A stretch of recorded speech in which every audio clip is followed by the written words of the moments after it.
Hi, hello, and welcome to That Sounds Gay, a podcast for queer people made by a homosexual with a lot of opinions that nobody asked for.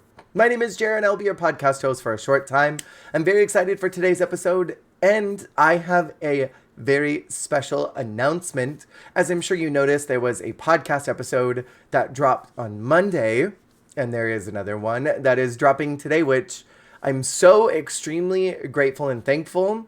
We did a little streamathon on Twitch, and we were able to raise enough money so that we could have 2 podcast days a week. So there will be one devoted drag race day on Monday with Jesse. And then there will be the regular podcast day with Jasmine, maybe a surprise guest occasionally. I'm really grateful to my Twitch community. So thank you for all of you who participated in that and helped make this happen. You are the reason why we get to have 2 days. So thank you for that. I can't tell you how much I appreciate it. Now, moving in to today, I want to talk about the apocalypse. I want to talk about the end of days. I want to talk about what happens when it's all over. What is your idea of what happens to you if the apocalypse happens? Because I feel like there is a lot of discussion around what people would do, right? If they were involved in the apocalypse, what is going to happen to them? What are they going to do? And I think a lot of people gravitate towards going to heavy supply places like a Costco or a Sam's, a super Walmart or a super big Target or what have you to get stuff. Because in the apocalypse, you're going to want water and toilet paper and food, canned stuff. But depending on the type of apocalypse it is, you might not want to be in a congested space. Like if it's a nuclear one, like let's talk Fallout, because the show just dropped and I'm obsessed with it.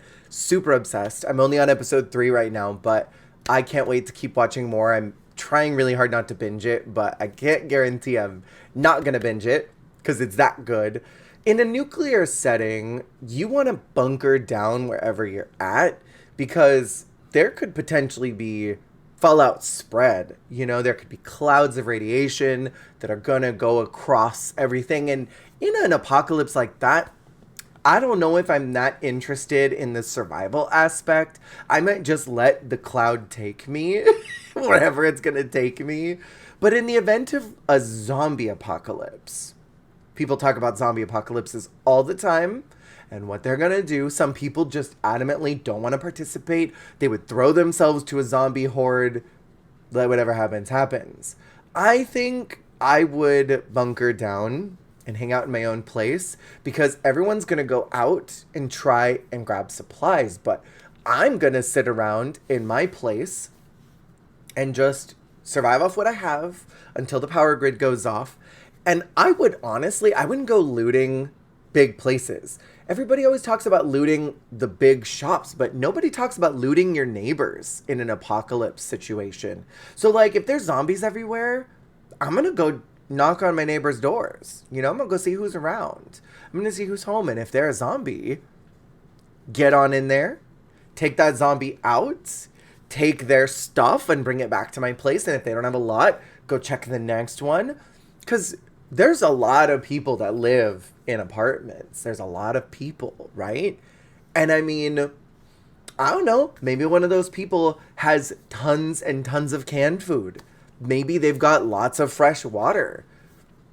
I don't know. I think it'd be safer to be in a confined area where maybe there's 2 zombies, right? Than going to the supermarket where there could be 100 zombies walking around, gnawing on body parts that they've found, drooling everywhere, farting their zombie gases, right? Like, I think it would make more sense to tackle your own neighborhood first and then maybe mark on the door, the front door, like, I've already looted this place, you know, don't go in dead inside. There's nothing inside there. I've already taken it all. And then maybe even take all the furniture out that is like really important that you want to keep and sort of start fortifying your own home. Let's say like if it were my apartment, I would want to fortify the stairwell that comes up to my building, and I would want to make sure that nobody could get up there without my consent, or maybe securing off the neighboring apartments so that I could fortify it a little bit more and make sure that nobody could get in. And if they did try to get in, I mean, they're zombies. They're not that smart, right? But I'm going to do that. That makes more sense to me. If it's the event of, let's say, something really random like a vampire apocalypse, which there are movies and pieces of media that involve vampire apocalypses. I personally would rather become a vampire than a zombie. Like, in the event of a vampire apocalypse, I'm going to give myself to those vampires. Because, one, vampires are sexy. They look young. They suck. And you know, sucking is fun. I like sucking. I don't know if I could get over the blood thing. But, I mean, if I could be a sexy vampire, I hate the sun. I don't like it. Keep that deadly laser away from me. I'd rather stay in the nighttime. I'd rather live in the moonlight. You know? There was this really fantastic movie that I watched years ago about a whole vampire apocalypse, and there was this band of humans that were trying to turn everyone back, but if you didn't feed in enough time, you turned into this feral bat creature that was really freaking cool. I don't know, that world was fun. It was very industrial and high-tech, and everybody lived underground. It was a cool aesthetic. So in a vampire apocalypse, I don't think I would have that big of a problem surviving.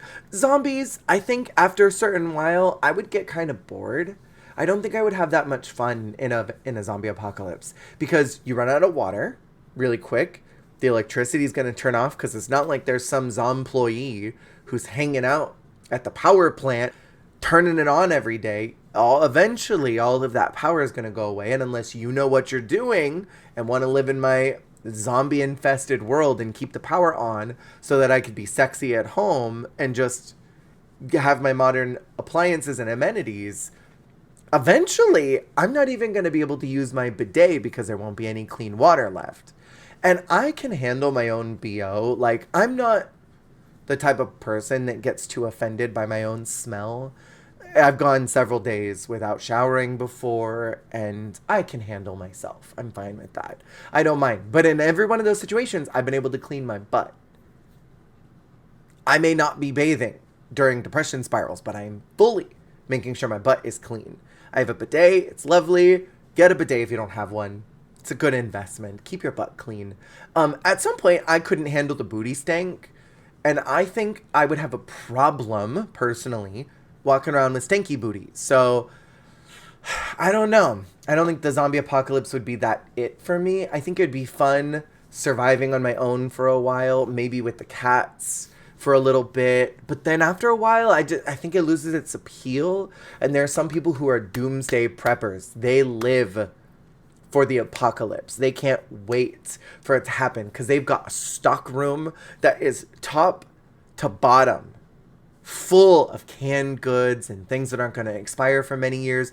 MREs, whatever those Marines eat, the little dehydrated food that they drop the water on, right? They live for that. They got toilet paper ready. They've got their wet wipes ready. They've got batteries and generators and everything to survive the apocalypse. And those people are golden. They're so ready for it. I'm not ready. In the event of an emergency, they say you should have a to-go bag so that you could just pick up and leave real quick. Oh, it's over for me because my first priority is these cats. So if there is a nuclear bomb that's dropping, I can't help them. We can't get away. So, I'm going to go down in the nuclear bomb with them. I'm not going to be trying to survive the apocalypse without these creatures, Maybe it might seem easy to just abandon them, but I couldn't do it. I could not. I would sooner leash all four of them and just carry them around like some crazy cat lady in the apocalypse with like a garbage bag on my back full of my cat food and stuff, and then them walking around with me. And I'd be like, don't talk to the cats, don't make eye contact. As like Brody, my second oldest, is like dragging himself on the floor because he doesn't want to be outside, as cats tend to do. What other kinds of apocalypses are there that are threatening in people's brains There are electric apocalypses where their electronics don't work at all. And honestly, I do feel that would be one of the most devastating. I think most people would get taken out pretty quick by a zombie apocalypse, by something that would turn people into something else, some type of creature or monster. We lived through the COVID lockdown and saw how irresponsible people were. There would fully be Karens who would be walking around out there like, there's no zombies, and then would fully just get attacked by some zombie that flew out from the darkness. And that would spread real fast here in the States. I think other countries would probably be able to lock it down and be fine, but America would crumble real quick. We would lose all of our citizens so fast because nobody would believe that the apocalypse was happening. But in an electrical apocalypse where electricity doesn't work, we've lost the internet, society would crumble like that. It would be over. And in a situation like that, you are best to be at home and don't leave. You stay there, because I feel like another thing that happens in apocalypse settings is everybody clicks, you know? There are these communities that get together and they decide that they are the ultimate community and they gotta take care of themselves and they gotta take all their resources and they gotta protect their ranks, right? And it just gets really chaotic for anybody that's not involved in that. I'm not getting involved with any of those gangs. I am going to stay on my own and try to stay under the radar, try not to be seen, go out and get cat food when I need to, sneak out to the Target, go if I need to hunt chickens or something to cook it up for these cats. They are my priority, okay? The cats will always be my priority in any apocalypse situation, and maybe that is me asking to get taken out in an apocalypse, but like, I'm not going anywhere without them. They are the number one for me. So, I think I would be okay until I wasn't in an apocalypse setting. I think I would be, as soon as my butt started feeling a little funky, I think that's when I would be no longer interested in the apocalypse. And I think some people's trigger point would be a lot sooner. They'd be like, nah, man, as soon as society crumbles, it's over for me. Some people think that they would survive all the way to the end. Some people have these delusions of grandeur, that they would be the final girl, that they would solve the apocalypse issue, that they'd get it all resolved and fixed. Me, my trigger point would be the booty stank. As soon as my butt started feeling crusty and stinky, I'd be out. I'd be done. I'd be no longer interested in playing Apocalypse Simulator. It's really fun to think about what the world would look like if it all ended, I think, in video games and movies and TV shows and things, especially when we're really invested in the lore of a world that we really like. I'm a big gamer, so I love games like that. I've played games like Raft and Fallout. I've played Eastward, which is another really fun gaming apocalypse setting. And those are really fun because you're not thinking about the actual implications of what's going on in that world. Your teeth are probably hurting because you can't brush them unless you have a toothbrush. Probably not bathing. Your butt stinks. Everybody smells bad. People are probably pooping in the streets because there's no sewers or anything like that. It's a gross world. And I'm the type of person that I need cleanliness. I'm a very clean-oriented person. And that's when the apocalypse would stop being fun, when everything started smelling bad. I would be lighting candles everywhere. I'd be setting up little scent things everywhere and just lighting little candles on the streets and being like, let's infuse this stanky city with the scent of pine until these candles have burned out. Let's do that. I think my plan in any apocalypse would be just to try and protect these creatures, and then whatever happens next, and would hope that it wouldn't be too difficult to find someone who knew what they were doing, because I'm petite, I can take care of myself. I know how to be an adult, but I don't want to, especially in a situation like that where you are struggling to get through the day, because how do you entertain yourself? You don't got video games, you don't have movies, you have books. I have a lot of books. I could read. I'd eventually read all these books, but then you run out of food, you run out of stimuli, and then what? You're just bopping around till the next day. For what? To not get bit by a zombie? To not fall into some nuclear waste and mutate into some four-legged frog creature?